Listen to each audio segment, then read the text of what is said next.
What's up mga kamani magnet? Naririto na naman tayo para sa swerteng halaman sa taong 2024. Ano ba ang mga halaman na nasa tahanan mo para ang 2024 ay maging masigabo? Una sa listahan ay ang Lucky Bamboo. Alam mo bang bawat tangkay ng Lucky Bamboo ay may kahulugan at ang bawat bilang nito ay may kahulugan na magbibigay ng swerte sa ating tahanan. Ngunit pakaiwasan mo na magpapasok ng Lucky Bamboo na may 4 na tangkay. Ayon sa Feng Shui, ang 4 na tangkay ay kabulugan ng kamatayan at kamalasan. Kaya naman kung 4 na tangkay ng Lucky Bamboo ang nasa loob ng tahanan, agaran mo itong alisin o kaya naman ay dagdagan. Mas mainam may 21 Lucky Bamboo o 21 tangkay ng Lucky Bamboo ang nasa loob ng tahanan. Kapag 21, katumbas nito ay lahat ng blessing, abundance, prosperity, and success sa buhay. Kapag naman may 2 piraso, katumbas nito ay pag-ibig na meron sa loob ng tahanan na mangingibabaw.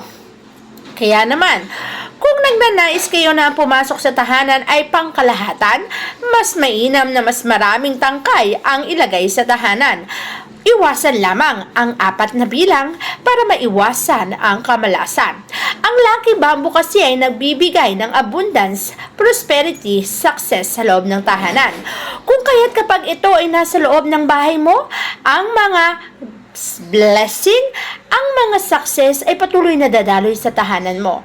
Yung bang tipong hindi ka nagigipit o hindi ka nauubusan sapagkat meron kang Lucky Bamboo sa tahanan. Kaya naman ang mga Chinese, patuloy silang naglalagay nito lalo na kung meron kang business na ginagawa sa loob ng bahay mo dahil patuloy itong magiging successful pati nasa karir mo.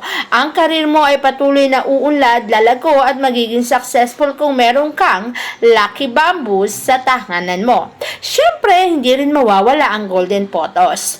Alam mo bang swerte rin to na ilalagay natin sa lugar kung saang tinatawag nating wealth area? Ang wealth area ng ating bahay ay nasa southeast sector ng ating tahanan.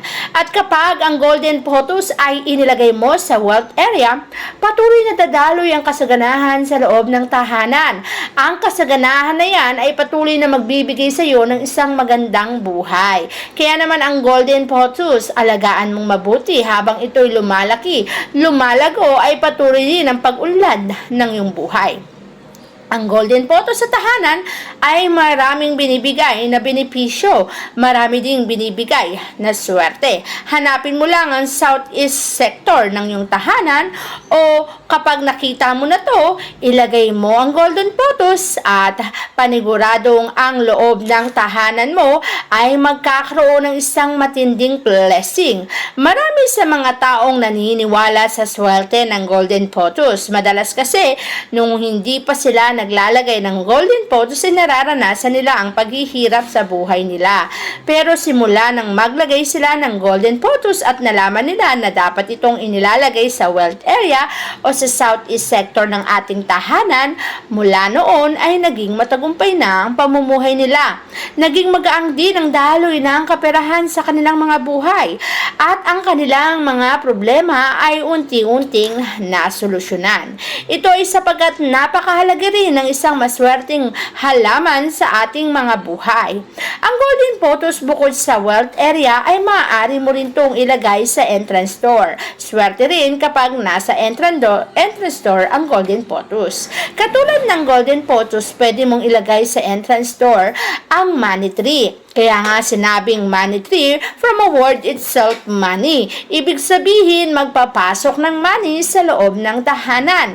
Ang money tree kapag inilagay mo sa entrance door, patuloy ang pasok ng positibong enerhiyang chi sa loob ng tahanan. At kapag ang pumasok sa loob ng tahanan ay positibong chi, patuloy din ang positibong enerhiya na magbibigay sa iyo ng magandang buhay. Mas mainam din na kapag ito ay nasa entrance door, kabilaan ang lagyan mo para balanse ang binibigay nitong enerhiya. Kung meron sa kanan, meron din sa kaliwa, magkabilaan. Para balanse ang mabibigay nitong enerhiya sa iyong buhay at ang balanseng enerhiya na yan ay magbibigay sa iyo ng kapanagtagan.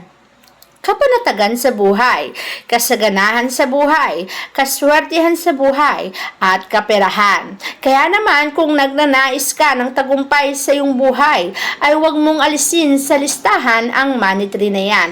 Mabibili mo naman ang money tree kahit saan, basta't patuloy mo lamang itong alagaan. Alagaan, diligan hanggang lumago ang money tree na yan. Sapagkat ang money tree habang lumalago at lumalaki rin ang ganda ng buhay at lumalaki rin ang success na iyong makakamtan.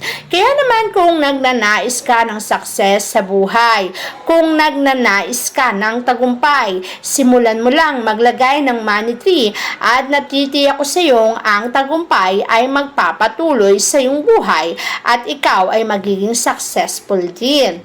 Siyempre, hindi mawawala ang fortune plant. Tulad ng money tree from a word itself money, ganun din naman ang fortune from a word itself fortune na ibig sabihin, fortune ang ibinibigay sa iyong buhay. Kasaganahan, kaswertihan, kaperahan. Maaari mo rin itong ilagay kung ikaw ay may negosyo.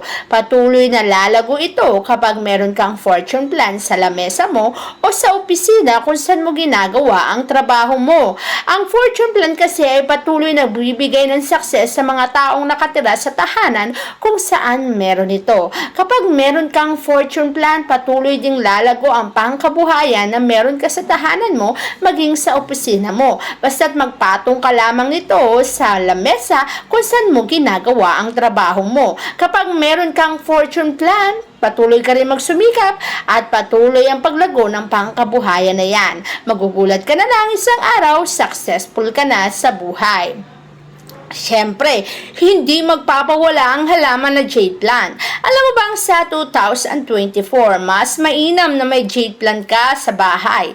Ang jade plant ay kulay berde at ang bilugan nitong dahon na kulay berde ay katumbas sa kaperahan. Alam mo bang ang jade plant ay marami sa mga restaurant at sa mga business area? Bakit kaya? Siyempre, dahil alam ng mga Chinese na ang jade plant ay maswerte sa negosyo. At kung ikaw naman ay magsisimula ng negosyo, mainam na ipangregalo ang jade plant sa mga taong magsisimula ng negosyo dahil paniguradong ang negosyo nila ay magtatagumpay. Kung ikaw naman ay may negosyo, ilagay mo to sa pwesto mo at ang pwesto na yan ay patuloy na uunlad at magiging successful. Ikaw ay magiging successful sa buhay, yayaman at karir mo ay patuloy na uusad at magtatagumpay. Kaya naman kung may jade plant ka sa loob ng iyong tahanan at sa loob ng iyong negosyo, ang success ay magpapatuloy sa iyong buhay. Ang kaperahan ay patuloy na dadaloy, ikaw ay siksikliglig at talaga namang ikaw ay yayaman.